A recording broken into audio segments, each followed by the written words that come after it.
ফি বাতনিল হায়াওয়ানাত হারিক গরিক।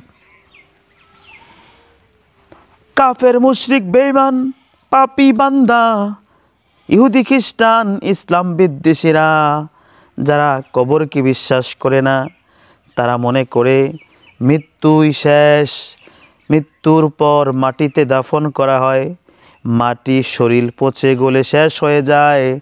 না না, কবর একটা জগৎ রয়েছে, এটা আল্লাহ তাআলার কুদরতির মধ্যে রয়েছে, এটা বিশ্বাস করতে হবে। যারা এটাকে বিশ্বাস করবে না তাদের ঈমান থাকবে না।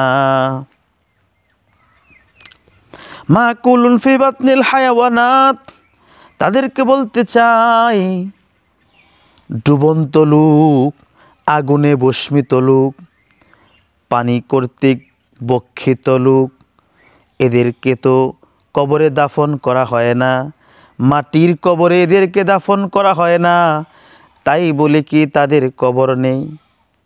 মোট কথা, মৃত্যুর পর থেকে কিয়ামতের আগ পর্যন্ত, পুনরুত্থান দিবস পর্যন্ত যে জায়গার মধ্যে অবস্থান করতে হয়, যে স্থানের মধ্যে অবস্থান করা লাগে, থাকতে হয়, সেই সময় সেই স্থানটার নাম হলো কবর।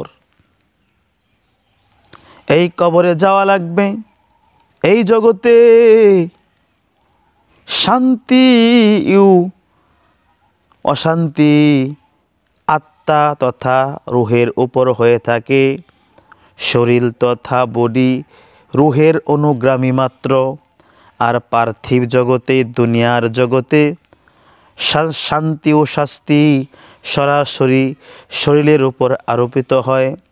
এই জগতে, দুনিয়ার জগতে রুহ তথা আত্মা শরীরের অনুগামী মাত্র। এজন্য অঙ্গ প্রত্যঙ্গের মাধ্যমে শান্তি বা শাস্তি ভোগ করতে হয়। 3 নাম্বার হচ্ছে আলামে আখেরা, পরজগৎ। পুনরুত্থান দিবসের পর থেকে যে জগতের সূচনা হয়ে অনন্তকাল যে জগৎটি স্থায়ী থাকবে, যে জগতের শুরু আছে শেষ নাই, সে জগতের নাম হলো আখিরাত। আল্লাহ তাআলা কোরআনে কারীমের মধ্যে বলেন, বাল তুসিরুনাল হায়াতাদ দুনিয়া ওয়াল আখিরাতু খায়রু ওয়া আবকা।